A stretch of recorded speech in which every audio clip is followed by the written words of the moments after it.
My God, you're drunk! The reason why I drink is because I'm a coward. Probably gay.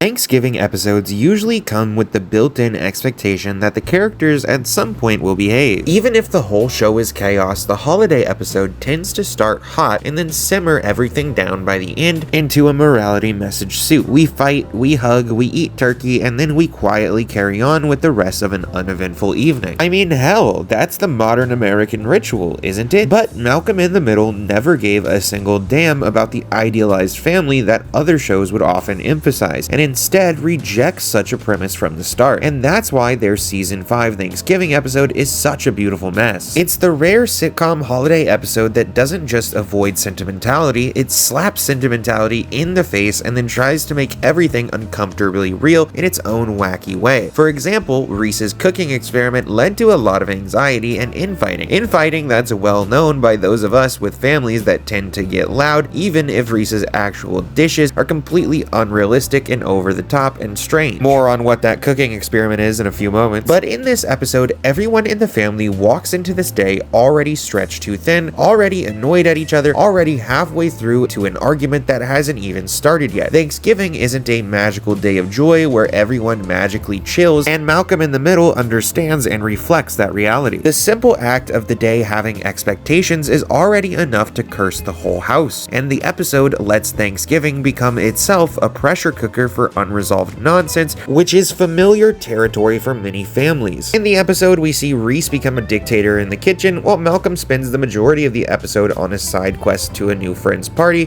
Piama and Francis are having a relationship-ending fight that they struggle to work out, and Lois just seemingly wants to not engage with any of it and have a relaxing Thanksgiving for once. For Reese's part in this episode, we see further exploration of his secret cooking skills. Throughout the series, we find that everyone except Francis has some extraordinary talent. For Dewey, it's being a musical savant. For Malcolm, it's being book smart. And for Reese, it's cooking. So it's not too surprising that Reese was given the role of chef on Thanksgiving. However, those of you familiar with his character may already foresee some issues with that. Reese enlists Hal to help him cook and Dewey to help him peel and chop whatever is needed. Reese is running on all cylinders like a fighter jet pilot in battle, constantly shifting attention and barking orders. He also pulls out the most disturbing looking fish of all time that the turkey is meant to go inside of, which is a horrifying prospect. Reese's intensity heightens over the course of the episode until he's yelling at anyone near him. We also find that Dewey was tasked with taking $80 that Reese stole from Hal's wallet in order to get the last of the ingredients needed. Dewey was told to keep whatever money was left over, but the list was massive and cost over $200, but Dewey, being the devilish little guy he is, you gotta love him, pretty much gets everything for free by acting like a sick little orphan child.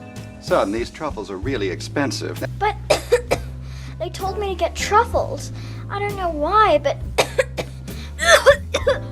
my parents tell me this is going to be a very special Thanksgiving. Once Hal finds out about the missing $80 though, he quits from his position under Reese in the kitchen, leaving just Dewey with Reese. Dewey quickly too, however, folds under Reese's harsh iron fist rule, leaving just Reese to finish off his culinary masterpiece. And look, the man is dedicated, okay, because Buddy goes and pulls out the turkey with his bare hands while it's hot in the oven, just because he couldn't find the oven mitts and didn't want to have the turkey go over by even 1 minute. So at the end of the day, he also punishes himself. And in the end, he makes his culinary masterpiece, but someone else comes along to ruin it. The portion of the show dedicated to the cooking segments and the fights between Reese and Dewey or Hal really digs into why this episode is great. We all probably know somebody who is militant in the kitchen, or at the very least, we know someone who gets stressed out by cooking for big holidays. Reese's panic is a relatable or at least understandable slice of reality that many have to deal with on Thanksgiving, even if it's blown way out of proportion by his attempt to cook the most insane perfect meal ever. Also, Hal's inability to punish his children for stealing his $80 and Dewey playing a sick orphan to get free truffles will always be key characterizations for me for these characters. Francis and Piama are two characters who actually don't often spend that much time in the primary household. This is because Francis started the series in a private military academy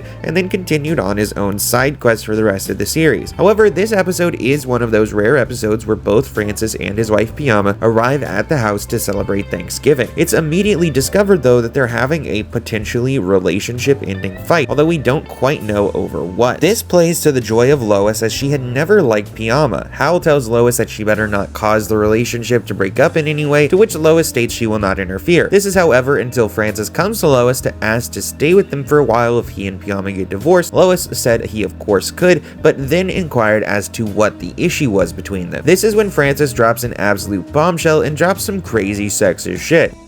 It was a stupid fight, I guess, but it was emblematic of everything that was bad with the relationship. I mean, there were principles. Principles are important. I know. So what if I'd had a couple beers? How's it look in front of the guys if the woman's driving?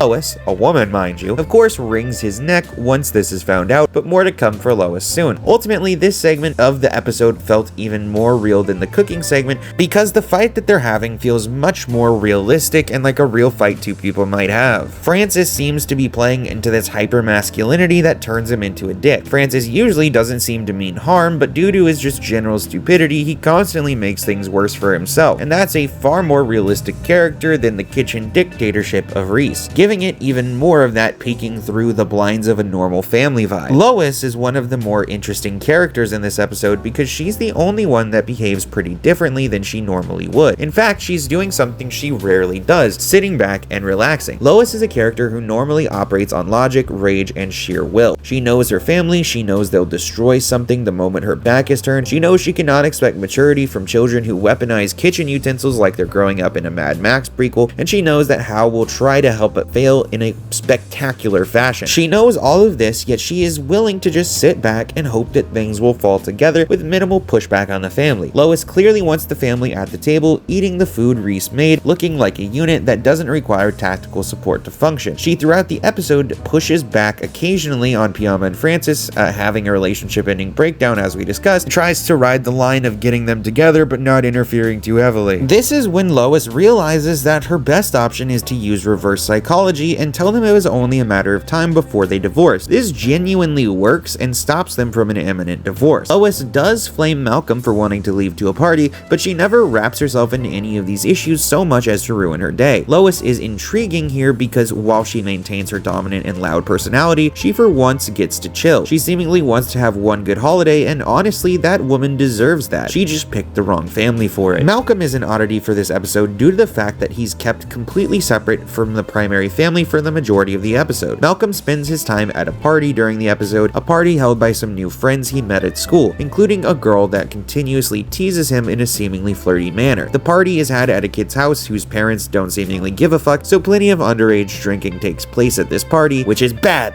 Bad Malcolm. Lois, of course, attempted to stop Malcolm from going to the party, but Hal, being too chill and never able to say no, allows Malcolm to go as long as he doesn't get back too late, much to the further annoyance of Lois. While at the party, everybody gets a bit drunk, and seemingly everybody leaves besides Malcolm and the girl from earlier, Kristen, who is still teasing Malcolm in a flirting manner. One thing leads to another, and protective tools, you could say, are thrown in Malcolm's direction. It's at this point, though, that it becomes quite clear how inebriated Kristen is. She falls back and goes unconscious for a moment before saying, "I'm back, let's do it." Malcolm considers it and, like a goddamn legend, says, "Fuck this, I'm a dip." The man did not take advantage of a drunk girl, which I know isn't saying a lot, but for the early 2000s, okay, I'll take the dubs where I can get them. I agree, it is bare minimum. But nonetheless, the next day, Malcolm feels weird about having turned it down and feels like he missed out an opportunity. Francis tells him that he did the right thing and that he's proud of him, and it was certainly a sweet moment and one with a fantastic message that, hey, you should not take advantage of people. After the party, though, Malcolm returns home where he starts to give a drunken speech about his evening and how he doesn't care. Lois, of course, is furious, but it gets even crazier when Malcolm is about to vomit. He picks up the turkey that Reese worked on all day and straight up vomits inside of the turkey. It's a super gross moment and genuinely upsetting to consider how much time Reese spent on that turkey only for it to be thrown up in, especially when Malcolm could have just puked on the floor. The episode ends with Malcolm hungover and having his chat with Francis, as well as Piama and Francis leaving without being upset at each other anymore. Everything cools down, but there aren't any big moral messages you might expect. The day was messy, chaotic, and never was fixed, and the dinner never got back on track. The entire holiday feels much more like a real holiday ripped from a messy family's life rather than a sitcom family, and it overall reflects some of those real issues that we see in people's day-to-day lives. Reese's cooking went to waste in some respects, and everything was cooking with gas throughout the whole day. Nothing went accordingly to plan, and that's what makes it feel more real than anything else, because I think I speak for a lot of people when I say holidays are messy, but that's what makes it so damn relatable. And when I watch Malcolm in the Middle, sometimes I get that feeling that I'm peering into my own life in some respects. So maybe this Thanksgiving we can try to be a little less Reese or Francis and a little more chill like Lois. If you guys got this far, please like and subscribe for more Malcolm in the Middle and other content in the future. If there's any other shows you want me to discuss, let me know in the comments. And besides that, guys, my name is Crazy Rocky, and this has been a smoking session.